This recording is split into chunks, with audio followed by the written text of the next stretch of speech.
In some way, it seems like my whole life has been written, and there was this fortune teller, maybe some kind of witch, I don't know, but she predicted this incident. Mother, she brought it. She says, look, it's written about this. And I placed my right hand on this image and made a solemn oath. I stated, I solemnly swear before God that I am not accepting the money for narcotics. My hand started to swell. Literally, we went to the hospital several times. Something else, well, in general, they amputated the arm after 3.5 weeks. I was in the hospital for the initial time after the amputation. When I regained consciousness, I heard the voice of God. Clearly, I understood clearly what God was saying. And there sits my mother, and her statement is lying on the table, and the officer says, well, Lyubov Ivanovna, are you going to sign? She looks at me, I say, Mom, why are you putting me in jail? And in the end, she takes and signs the statement. Here, I never tell this deadline because I'm often ashamed. We are all heroes, we are all witnesses like that. And the rain stopped. Went out, ordered rain to stop. Rain stopped, mouths dropped open. Got scared, thinking it wouldn't stop now, what a shame. Rain stopped, sun came out, things happening there. Once we were heading to a competition, I was into boxing, and we were going to a competition, well, let's say regional competitions were being held. We participated there, I personally participated. And after winning another boxing competition, when I was around 15 years old, we were walking, a group of us, street kids, youngsters, how to put it, guys, teenagers. We were walking, girls were holding my hands. And for some reason, I decided to cross the road, but it was not a designated crossing area. And I decided to cross the road near Kashtak 2nd in the city of Tomsk. And when I tried to break free, the guy, a friend who was 3 years older than me, was trying to hold me back, but I broke free. And then a car hit me. After recording speed along braking distance, around 100 to 105 kilometers per h, a Vaz 2106 was driving. It's the 93rd, 92nd, 93rd year, don't remember which. Probably the 93rd.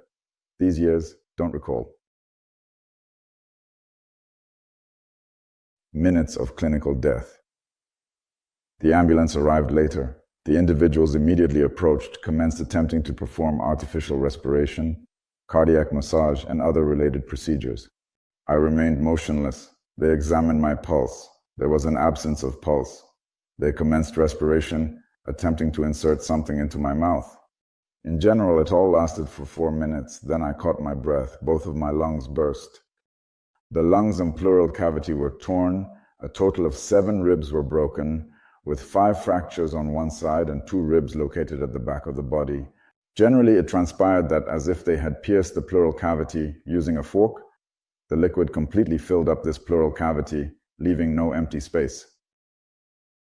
I was unable to breathe, and there were different kinds of... The guys who witnessed it say that it flew about 2 meters there, maybe more than 3. The body soared like it passed through the car, and then it collided with the asphalt. I had on a leather coat. That's it. It was trendy to don a leather coat in the 90s. It was the fashion back then to wear a leather coat. Here. And so it occurred. Then I was reclining in the hospital with a fractured spine, the 5th vertebra, cervical chronic department.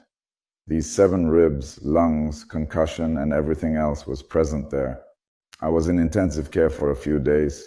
Then in the hospital, my mom came, brought me something. There were notebooks, large sheets, like A4 size. It felt like my whole life was written there. And some kind of fortune teller, like a witch, I don't know, she predicted this case. My mom brought it and said, look, she wrote about this. When I came to my senses after being in intensive care, I was transferred to a regular room, a private room. The driver's friends who hit me, they kind of stopped by, they were talking to him, they took some money from him to cover the treatment and so on. And I was in a private ward, lying there. People came to me. I had to lie for a long time with a spinal fracture. Mom brought this. I was reading a captivating book. It was written there that at 15.5 years old, there would be an incident with a fatal outcome. How many % was given there for me to survive after all? About 25% chance that I survived and 75% chance that I will die, most likely. It's not described how it will happen, just a possible fatal outcome. And I had literally approximately 10 days remaining until just about 15 and a half years had passed when this happened. Afterward, I commenced reading this story attentively, which was written in this notebook, on these pages, with a keen focus and deep concentration. And the second part said that the incident would repeat in 19 and a half years. There was a lot written there, various events, and she predicted my life directly. It was fascinating. Well, in my opinion, everyone is intrigued when their life is predicted or foretold by someone or something. So it stated there, a period of 19.5 years, the same event will occur once more. There is a 90% probability of dying and a 10% probability of surviving. And by the age of 26, it was circled in black. In other words, 100% death. A case with a fatal outcome and death, 26 years old. But there it was also written that there may be two lines of life, that is, one dark on the dark side, and these events all fall along the dark line of life, and one along the bright. At any moment, at any age, perhaps a transition to the bright line of life is possible, when selecting, when deciding as an individual. Well, in my preference, in my determination, there you have it. This forecast is highly intriguing. All of these written materials are incredibly fascinating and hold a great deal of interest. I kept all this for a long time, very reverently, treated it carefully, and studied it attentively. Subsequently, I was sentenced to serve time in a correctional facility due to my behavior, lifestyle, and the crimes I had committed. After completing my sentence, I was granted release at the age of 19. And literally at the age of 19 and a half years old, there was an incident when I used a drug, low quality. I was in such a bad state. I couldn't do anything, couldn't get money anywhere, couldn't stand it. I had to eliminate this condition, get a shot, administer a powerful drug to reduce the state I was in, the fever, the vomiting.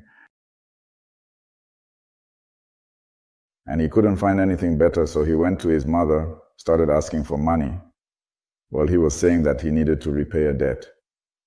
And Mom was crying. She understood that it was for drugs, and she would not give in. Then, from an undisclosed location, she retrieved this particular cutout from a magazine, which contained an illustration of Jesus Christ.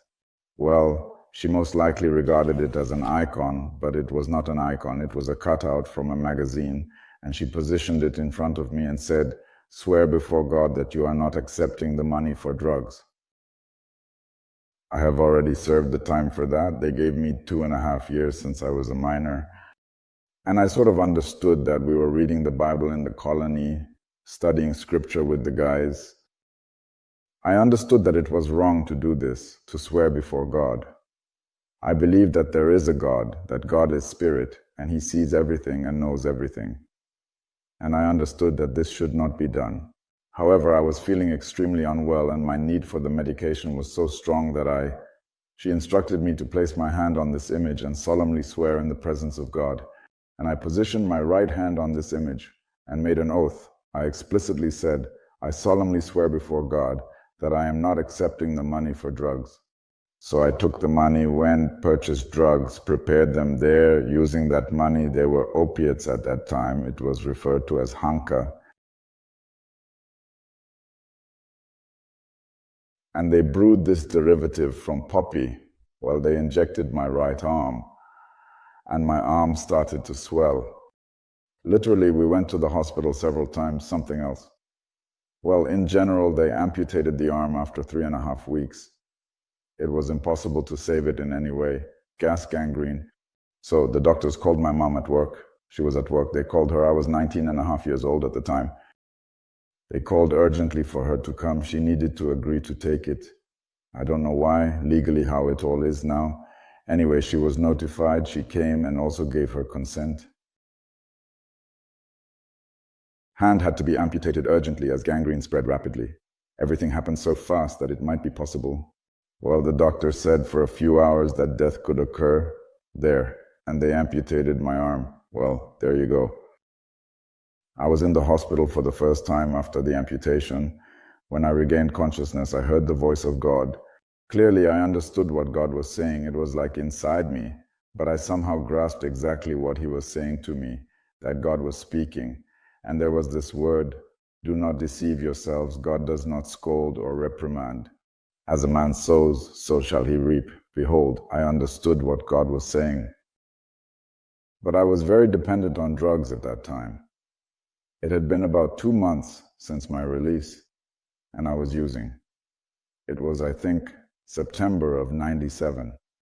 I got clean in July. For 2 months, I heavily used drugs. I was already addicted, feeling terrible, and these pains didn't heal my wound. It was rotten, all of it there. There was pus and so on, and everything hurt. And I started asking the guys again. They made drugs for me, brought them, I used. In the end, they kicked me out of the hospital. Here I made the disclosure that I was involved in combat actions. And so I started using drugs again. So today I have been actively involved in rehabilitation ministry for almost 15 years, precisely 20 years as a dedicated member of the church. Hundreds of people have found joy, salvation, transformed lives, and restored destinies. 8 kids, wife, here, kids, wife, here, kids, wife, here, kids, wife, here, kids, wife, here, kids, wife, here, kids, wife, here, kids, wife. Prayed when lost arm, couldn't do anything, tried to quit, avoid using. For a few days I prayed and cried at that location. I had a genuine belief in God. I proceeded to the rehabilitation center for treatment. Oleg Tikhonov, the Church of Praise in Tomsk. He accommodated me approximately 2 or 3 times, directly to his place of residence and at his home and in the initial apartment in his center. That is where he conducted his activities. I stayed there for a number of days, Once I recall he stood close to his house, his passport in his hands. Then the passport was taken and I said, "I will go, please give me the passport." He says, "I won't give you the passport, but you shouldn't leave, you will perish." And on the left was the Cheremoshnikov district in Tomsk, and there they were heavily trading drugs, On the right is his house, and there is the apartment where the rehabilitation took place. And he told me then, I remember, he said, "Look, on the right is God, and on the left is the devil. What will you choose?" And it really scared me. I looked at him. He had a passport in his hand. I stayed silent for a few minutes and then said, "Give me the passport." He gave me the passport, and I left to use it. Around the 90s, maybe 2000s, probably around that year, maybe around 3000, probably 2000, possibly up to the 1001st, like that. I don't recollect exactly. 2000s, yes, not the 90s anymore, but 2000s instead. Well, I could be wrong, it's all blurry now. Later on, I served another sentence. There I also read the Bible, tried to reach out to God, but when I left, I started using again for some reason. I am unable to explain, how it is today. I am aware I truly wanted to eliminate it. I did not want to let go of it. He'd go out and for some reason try. Then he'd fall into such a cruel addiction that he simply couldn't do anything. It happened quickly, literally. I constantly prayed to God, believed in God, and turned to God. Once he came, the Baptists sent me to a revolutionary center. The guys came to my house. I was already deep into drugs. They paid for the tickets and sent me somewhere near Krasnoyarsk, the city of Lesosibirsk. I arrived, and there were registered Pentecostals. I could clearly distinguish where the registered Pentecostals, Baptists, Charismatics, unregistered ones, strict Baptists, and strict Pentecostals were. I clearly knew the distinction: who wears scarves, who does not, who wears makeup, who does not, who wears skirts, who wears pants, who sings which songs, but nothing assisted me. I turned to God, I cried, I prayed, I shouted, but somehow, Lord, help me. What should I do? But are you God after all or not God? Can you help or not? But why are you silent? Why are you silent? I asked and cried. And then I came to these Pentecostals, also stayed with them for a week, ran away and walked on foot, went home from Siberia on foot. And there were 2 people standing there saying, "Where are you going?" I said, "Give me cigarettes." They said, "We are believers, we don't smoke." I say, "I am a believer too." They invited me, saying, somewhere I said I was going to Tomsk. They invited me to stay overnight. They were missionaries. I tell this story everywhere. I was at their home. In the evening, they gathered people there for me to testify. I met Pentecostals. They were also missionaries in this settlement near the Siberian forest. It's a village, Abalakova station, as far as I remember. And the husband, he just arrived with his wife. They have 3 children, for example, 5, 3, and a very young 1-year-old child. And they, with their 3 children, are there as missionaries. They arrived there some time ago, a year or maybe 2, to establish a church. And they brought me in and convinced me to either accompany them to the Revolutionary Center there or remain here where they resided. So that is the conclusion. Christians came, we had some food there, I also had some conversations there. Then we had a meal, they had something to eat, they lived in very poor conditions there. There was no money, it was the beginning of the 2000s, and they were still missionaries. The husband hadn't even found a job anywhere in that village yet, not really. He tried to get a job at some oil base, I remember. Kids' benefits were tiny. Back then they paid about 200 rubles. And she got some kids' benefits, and with those benefits they purchased me a ticket. I remember they even argued about buying, but she tells him there's no money, the last money. No salt. They have matches, salt, something. Everything else they planted grew themselves. It was all there. However, he insisted, we purchased the tickets and they sent me. Therefore, we're sitting, having dinner. And after we had dinner in the evening, the little child says, "Mom, I want tea with sugar." He could be approximately 5 years old. And she states, there is no sugar. Well, consume it without sugar. He expresses, well, let us inquire of Jesus for some.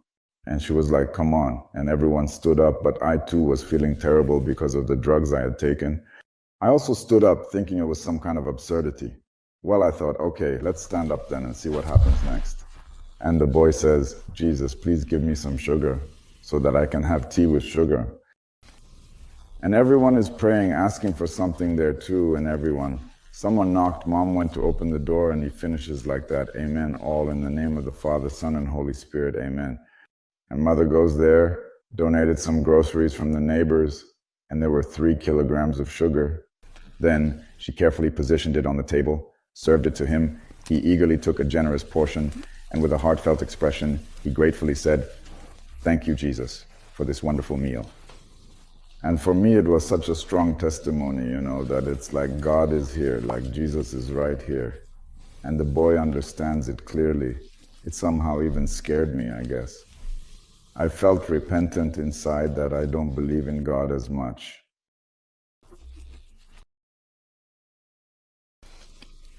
Well, in essence, I fundamentally didn't believe at all, not in the slightest. Then I served an additional sentence. They took me away. I always prayed. Then I became so intoxicated that my legs were already decaying. My legs were decaying. Pus was oozing straight. I couldn't even pull it. Everything was swollen. Kidneys, glomerulonephritis. It's a kidney disease. There's protein in the blood. When does it lead to disability? The second group is for my arm. The third, that is the second group for the kidneys they give. I had this disease, I don't know. Now even by tests, I don't have it. By any analysis, I don't have it.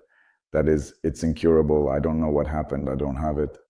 It's also like a miracle God made my life with kidneys.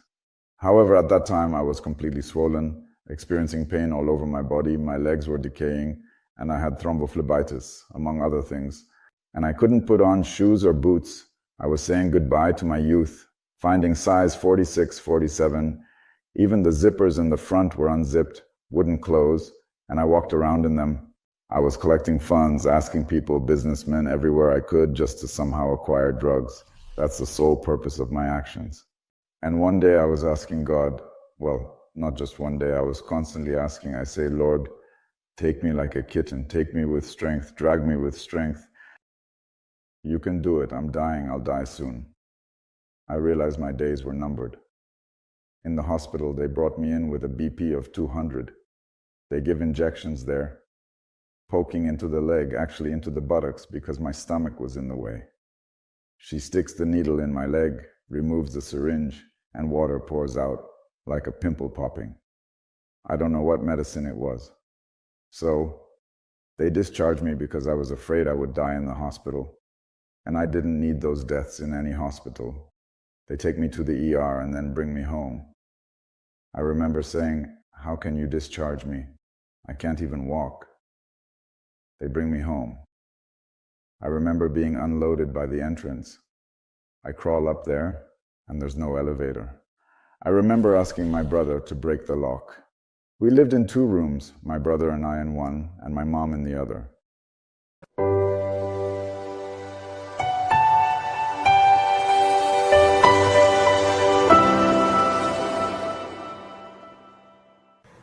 They put a lock on it, it broke, I went in, took some jackets, sold them, and I'm thinking, now I'll make a dose, inject myself and die. Just inject myself and die, because what's the point? I'll die anyway. Feeling pressure, all of this, I'll die anyway. Doc said discharge me from hospital to die at home, I'll die anyway. I think, well, at least to die already high. So I cooked, made it for myself, sitting here, can't, ran out of undies. Lacked the courage, lacked a certain kind of feeling, like being a coward. Sat there with that big dose and just couldn't find the strength to bring myself to inject it into my body. I was seated there, and suddenly broke down in tears. I uttered, "Lord, what kind of scum am I? I am unable to even die, and I am unable to live my life." He divided the dose, injected himself, couldn't stay home, went to friends in the den of iniquity, ran around, and his mother filed a statement with the authorities. My story with my mother is separate. She went crazy. She saw the devil coming out of the wall. You have to listen. He came out of the wall, and she had a conversation with him. I don't know how much she will tell now. An old man came out of the wall, and some guy dressed in black. His eyes couldn't be seen, were burning. But she told me later. He was talking to her and telling her what to do. She took a knife, wanted to stab me, but my dad told me. My dad passed away, thank God. He was so religious, passed away, converted. And he witnessed it, Father, that she was conversing with the walls in that place, something along those lines. She grabbed a knife intending to stab, and this man simply advised her to stab, and that was the end of it. She cried and cried, then hid the knife, wanting to stab with it, or scissors, unsure, something like that. And essentially, she was already ready. All of this, a few minutes elapsed, and he phoned psychiatry. They transported her away in an ambulance. Essentially, Dad saved me from death. That's why such a story happened. Mom, they took her away. She was there long. We visited. I didn't understand. They didn't tell. I went. They took Mom, well, something regarding her mental health. We visited, talked. I came to see her, brought something. Well, I employed, and here we go. That is the way it is. My mother cherished me a great deal. There were 2 of us, Kolya, my sibling, and myself. And somehow she always loved me more. I don't know, although it's unclear, it seemed to me that maybe she loved both of us. Somehow she always believed something good would come out of me. In the end, much more good emerged than she anticipated. Essentially, I prayed extensively and wept, questioning, God, are you truly God or not? Are you capable of providing assistance? You have the ability to help, correct? Is the devil more powerful than you? Is it not possible for you to simply rescue me? I implore you. I wept and yelled, take me like a kitten. I may not comprehend. Scratch, bite, struggle, or twist, but seize me by the scruff. Forcefully drag me. Do not release me. Press my face into the milk. Grasp it so I know it's milk. Once I understand, I'll drink it. I'll express my gratitude. Well, can't you lend a hand? Well, why the silence? Ask like that. Endured for a few days, then they'll bring it. And I already injected myself. I'll give myself this shot, throw away the syringe, just let it pass. Effects are there, I'll kneel and cry. Not crying there, nothing there, just crying out loud, crying and weeping. Why am I such an animal? I can't control myself, help me. And at the end, when my mom put me in jail for the last time, I remember she's sitting there, the police took me, they finally got me. I came for drugs once again from the den of iniquity. The first time they caught me near the drug spot where I was buying, and I'm sitting there, they brought me to the department, to the operatives, led me to a room, and I'm all swollen. Everything's rotting from me. Such smells. He came, they sat me on a chair. That's it. And my mom is sitting there. And her statement is on the table, and the operative says, so, Lyubov Ivanovna, are you going to sign? Well, there is a statement that I stole some leather jackets there, something else from the house. Like theft with burglary, room, intrusion. And she is sitting there. I say, Mom, are you serious? What are you signing? She's there. He's saying, Lyubov Ivanovna, he'll die. You should sign. We'll close him up, save him from death. She's gazing directly at me, and I speak up, Mom, are you planning to incarcerate me? And she starts crying while remaining seated. And he instructs her to sign, and I am here conversing, and she simply remains seated there, shedding tears. I kept saying, Mom, stop, stop. This is like a show. What kind of concert is this? And in the end, she takes and signs the statement. At this location, I never disclose this particular story because I am often filled with shame. We are all heroes. We all sat there in that exact way. We pretend, at this location. However, I, honestly speaking, am nothing more than scum of the earth. Right now, something is changing me. God is changing me, of course, change. Maybe someone else would say differently, but when I look at myself then and now, I see in myself that it's just brutal. Here, however, he was truly exerting psychological pressure on her, my mother. She signed, they physically confined me and carried me off. They gave me 2 years, the final sentence. I served a total of 3 sentences. They gave me 2 years. They have already taken him to the colony. And there I constantly, like we went with Dobrolyubov, with Tomsk, went to serve and see them off. I attended services, but I kept praying to God and asking myself, what if they release me now at night? And I kept answering that I would start again. And every time if they release me now, I would start again. And every time I answered that, I would start. At some point, I realized if I had stuck with those people, maybe I wouldn't have started.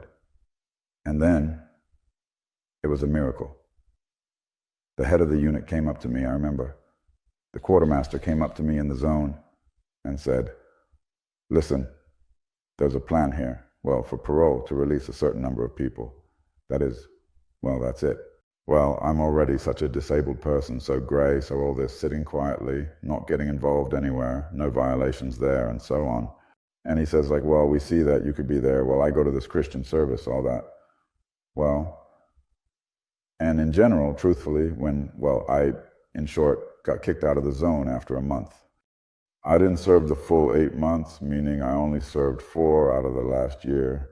So I went to my friends and said, well, I have nowhere to live. Mom didn't let me come home. Mother found out they released me. She says she'll complain. Who even thought to let you go before your time? Well, I left. She didn't let me come home. I left. I remember there was a moment when I was coming. Before they locked me up, I used to come, sitting under the doors in the evening on the mat, and kept knocking. She wouldn't open, Mother. Knocking at home, asking her to let me in, nowhere to spend the night, no place to stay. I'm already sitting on the mat, sitting with my back to the door, knocking as hard as I can, but she doesn't open. I say, Mom, please let me in. I have nowhere to live, nowhere to spend the night. I'm hungry, but she still doesn't open. Then I talk to her, she says, and I sit on the other side. I understand. Dad already says, just open the door, but she says, I won't open. He is sitting there talking while I am sitting on the rug by the door, realizing that I will not open it. So, I simply feel really sorry for her, you know. I slept in the entrance hall somewhere, and then shortly after at friend's place. So in the end, it turns out that I got free and went to my friends and told them I had nowhere to sleep. But they said, what can you expect from him? He just shot up higher already. I shot up there for the first time, and they took me right in. They were visiting the Baptists there. And I said, let's not go to the Baptists. Let's go where I was taken. Started there Monday, some service going on there. Well, brought believers, surrounded by believers at the place. Someone knew me, went to prison. Generally, I stayed in the street. There was an apartment, a center place. I stayed there. An empty apartment. They tried to make it a center, but no one knew how. And there, together with them, it is not the unregistered Pentecostals, but rather the Dobrolyubovs. And that is precisely how I found myself in that situation. Well, I do not have any idea why I did not go to Tikhonov's, but somehow ended up in this place instead. Well, I'm thankful to God that it was so strict here, And it probably helped me because, well, I'm the kind of person that if given a little more freedom, I'd probably go overboard. The character is incredibly impulsive, assertive, and may even be perceived as headstrong and willful in their actions. I recall living in that apartment. I resided there. My sisters would visit, tidy up, cook. And one day we went to my mom's place for her birthday. Initially, my mom didn't want to listen, but eventually agreed to have some tea with our cake. We brought our cakes and had tea there. While I was in the bathroom, my mom told them, "Don't believe him. He's a hypnotist. He hypnotized you all." However, Polina was already present, along with about 5 to 7 sisters. She mentioned, "They're laughing," and added, "Lyubov Ivanovna, he's different. His God changes me." She says, "Yes, I've heard this story many times before. God changes him, it's all clear. Don't believe him," she says. "He's a hypnotist. He's 100% using you for his own purposes." So, well, they already mentioned it. And then she sort of continued observing. She observed me for approximately 6 months following the colony. Then they allowed me to stay in a small house at the Central Market, where there was an abandoned house that needed repairs. My sisters and brothers would come there from church to help with the renovations. I settled there, found a job as a conductor. No one wanted to hire me, but I read in the Bible that I should work with my own hands. I deceived and swindled people, extorted money, engaged in fraud, and eventually started working as a conductor. I did my best to sell tickets, developed a sales system, and realized that more profit came from passes than regular tickets. Everything was going smoothly, in short. The sales volume was regulated by months there. That's why I realized that it was easier to sell passes. I began making deals with different orgs, traveling, working freely for orgs, selling tickets.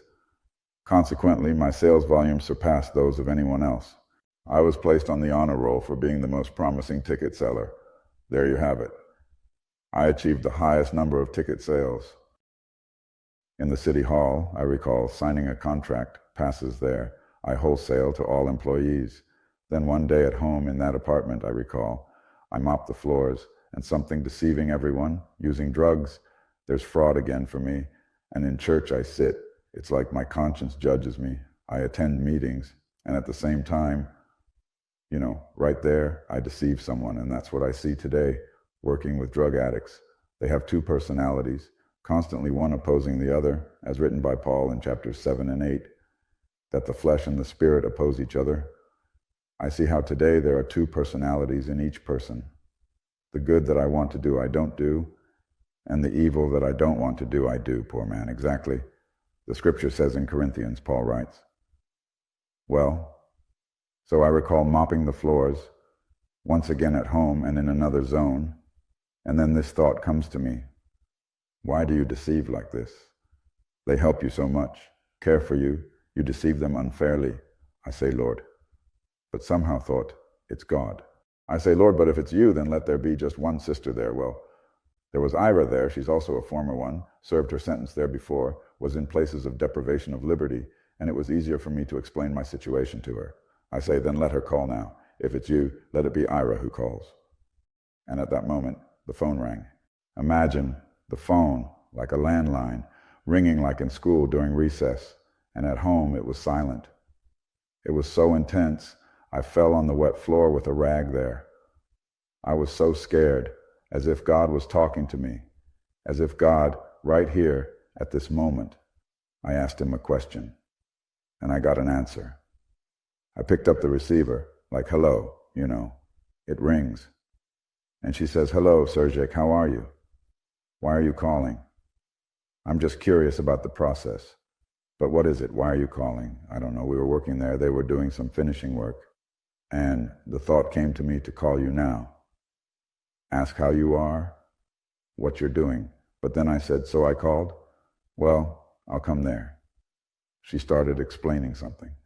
And that's how God manifested. It constantly testified to me that he is near, that he accompanies, that he leads. Some fear began to come, understanding of God, eternity. Well, it's clear, 2 different personalities. There was this one time when I didn't have my passport for a long time, and then I got it. and it was always in my pocket, in the jacket here, you know. And then we had to go somewhere, and I checked my passport, but it is not there. I have no passport at all. I looked everywhere and couldn't find it for so long, and then finally I stood up properly in church to live decently, restored my passport, all the passport, lost the passport, couldn't find it anywhere. It hurts so much, so frustrating, like you're trying hard, but it's not working out.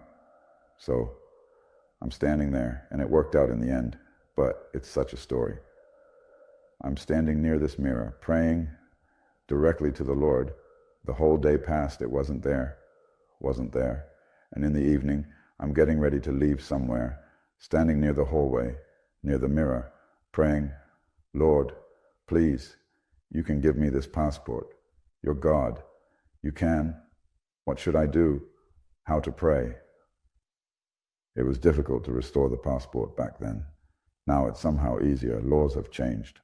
So I'm praying to God, give it to me, Lord, give me the passport. And the passport falls to the floor right there. I say, give me the passport. And the passport I lost and was looking for falls there. I look at this passport that fell, so I just asked for it, and it fell. I look, but in the apartment, the ceiling. From which location did he fall in such a manner like that? I am of the opinion that it was such an interesting testimony for me that I was asking God, you know, kind of with a tone towards God, but you can totally give me a passport. Well, give me a passport, and bam, the passport fell.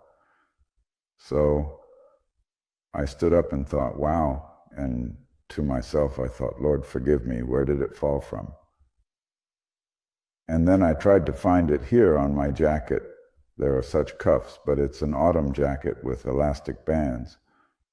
And then I realized that it fell shorter from my pocket into the sleeve, no hands there, and it was in the sleeve, and there was some time.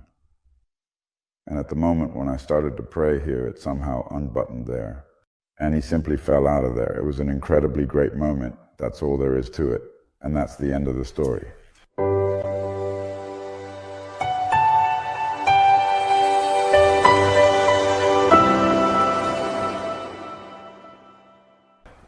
Well, worked. Then they called me to the printing house, so I went to study because I understood that I wouldn't work as a conductor all my life. Went to study. Then I was transferred from evening classes to external studies. The university is very serious. Not like, you know, all those institutes, universities, but this is a serious polytechnic university. I was relocated to external studies. I successfully completed a 6-year educational program in just 3 years. I obtained a diploma in higher education from this university. I am a senior executive. As it turns out, I went to work. I received an invitation to work in a printing house, which I gladly accepted and started my job there. Printing house. In a matter of months, we emerged as the top sales leaders in the city. We implemented various marketing strategies to boost demand for our printing products, resulting in a 4-fold increase in turnover. For those familiar with entrepreneurship, our profits skyrocketed by 400%. This transformative shift led to an offer for me to assume a leadership role as an investor, highlighting the magnitude of our success. Well, there were also some individuals with whom we were coordinating work, and we already desired to proceed to Novosibirsk and engage in more work there. But then 3 years later, I made the choice to completely commit myself to serving. It was the decision of the brothers to open a rehabilitation center. This is the 11th year, the 10th and 11th year. From the 8th to the 11th, I worked in a printing house in Tomsk. Then rehabilitation started, and it truly touched me on a profound level. God touched me. I mean, I commuted to work 4 hours a day. While being the boss, I commuted to work. The car would come pick me up. And I lived in the center. I didn't live at home for a year. I lived in the center. It was all like this for me. I prayed. For these patients, they were healed there. Individuals truly gained understanding there. They shouted, praising and glorifying Sergei Evgenyevich. Today I am blamed, but I am not to blame. It was such a supernatural act of God. People were healed, gained insight, wounds healed before their eyes, responding they were healed. The rain stopped as they arrived and ordered the rain to stop. It all stopped, and I was scared it wouldn't stop now. What a shame if it didn't stop. And the rain stopped, the sun came out, and such things happened there. That's the kind of power that was revealed. Once at night, God brought one. That is, they called me at work during the day and said someone had come. I came and we started talking. He claims to have worked as an engineer at Gazprom, then faced misfortune, tragedy, ending up on the street without documents, where he slept in a heating unit. According to him, the unit had hot pipes, despite the minus 40-degree temperature outside.